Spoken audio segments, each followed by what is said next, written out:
Want to be part of the video? Come here. Oh, this. Say hi to everyone. Say hi to everyone. What are you doing other than getting in trouble all the time, huh? Huh? Hi, Nash. What are you guys doing?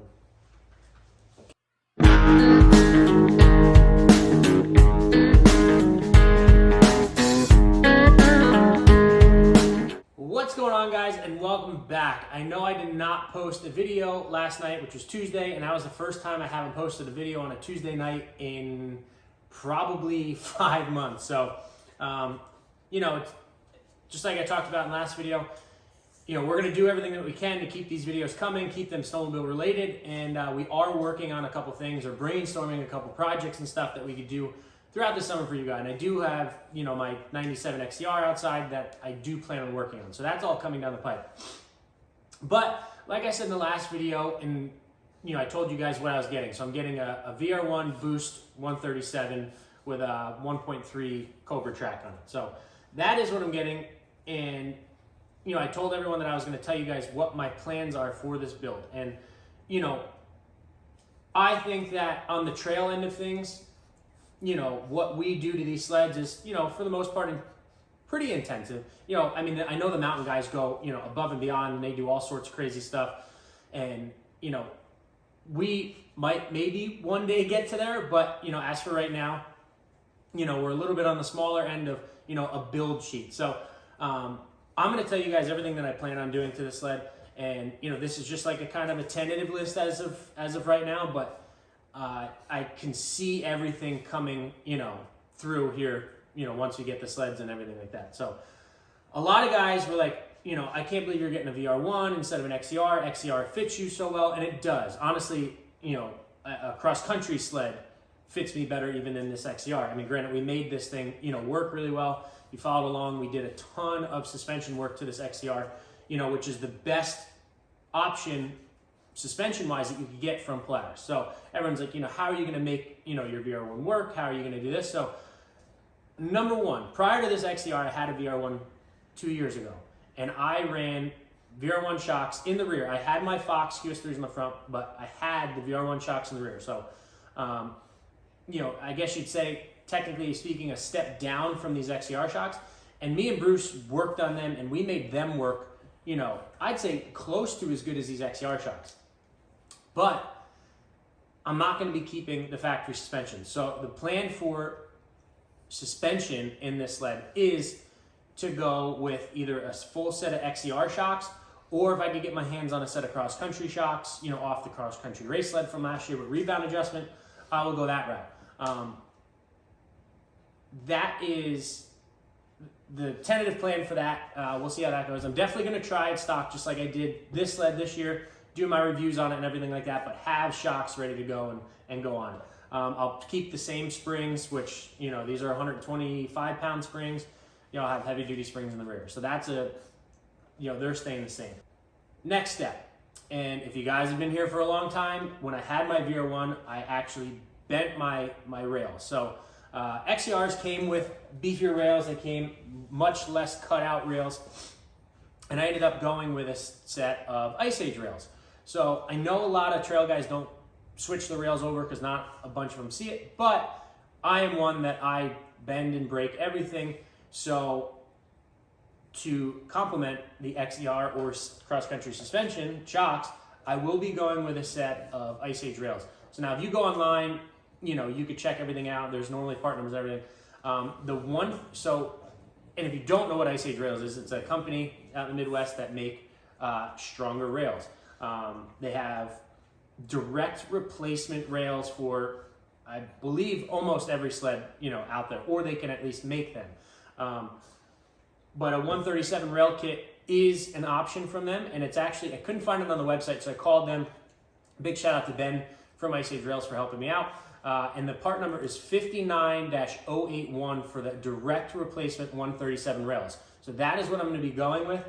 As of right now, I might change my mind and I might have them cut the rail differently to accommodate 8-inch wheels, which they can do. It's just something that you're going to have to call. You know, it's almost like a custom build, but they can build anything that you want. So As of right now, I'm going with direct replacement rails, and I might run a VSP big wheel kit, not the entire kit like I did 2 years ago to my VR1, but just the big rear axle kit. So in a 137, you could put an 8.5-inch wheel in there with an offset axle. So I'm either going to go that route, or I'm just going to have Ice Age cut me the rails to use a straight axle just with bigger wheels. So haven't decided that. But if you guys do, or are worried about bending rails, or you guys have bent rails, give Ice Age Rails a call. Tell them that I sent you, and they'll get you set up with everything.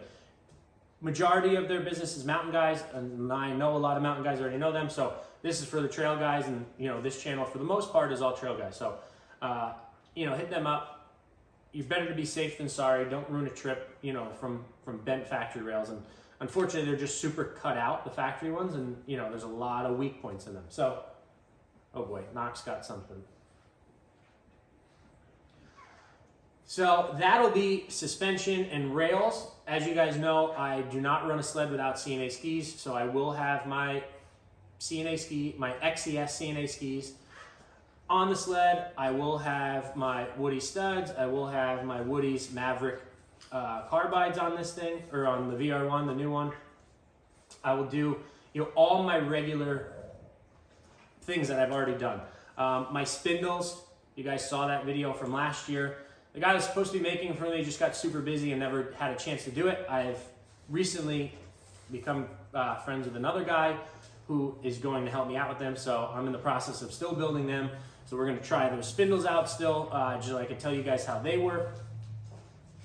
And performance-wise, the boost is going to be new. It's new to the trail side of things. So companies, I would assume, are already starting to, R&D some performance stuff. So we're going to keep an eye out for that and kind of see what they offer, whether that be a clutch kit, whether that be a tune, so on and so forth. The boost should rip as it is. Now we have dogs playing. Hey, come here. Come here. Come here, buddy. And now I got the big one. So we'll keep an eye out for performance parts, see what they come up with, see if we want to tackle any of that. And then the only other thing that I'm thinking of performance-wise, and it's almost kind of half performance, half, I guess you'd be in performance side of things, is potentially taking a track and actually cutting a 1/2 inch off each side. So I know that sounds crazy, but it's just rotating weight, to help more with top end. I know a couple guys that have done it and are still doing it. I know guys that's the only thing that they run. So I might go down that route. I'm not 100% sure yet. That one is definitely just a brainstorm at this point, but it's not out of the question. And then just to touch on it, aside from that, I will have my Rocks handguards, my Rocks gauntlets, my RSI riser, everything that I've done to each and every sled, especially to this sled, will be done to that. But as for how I'm going to make this VR1 hold up to my riding style and do what I want it to do, those are the steps that we're going to take. And I'm very excited about it because it's, I love build, and a lot of guys said oh, I can't believe you did all that work to this and got it to work how you wanted, and then you're going to, let it go.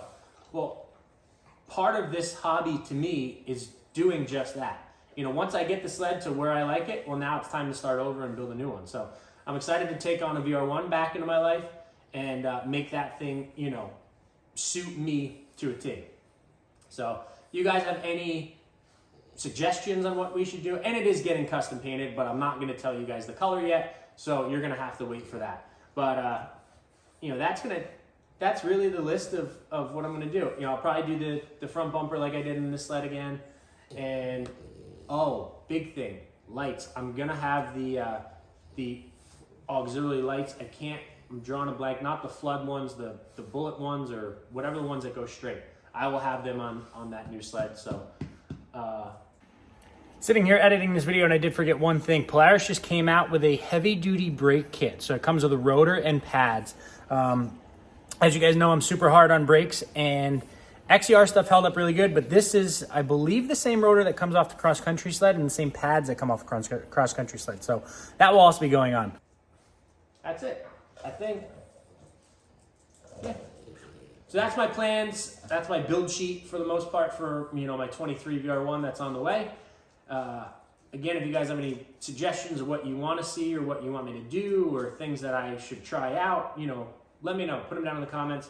Aside from that, you know, let me know how how excited you guys are for this upcoming build, because I am probably more excited for the Boost build than I was for this XCR, and I was super pumped for this XCR. So that is going to do it, guys. Make sure to like, make sure to subscribe, and I'll see you guys in the next one.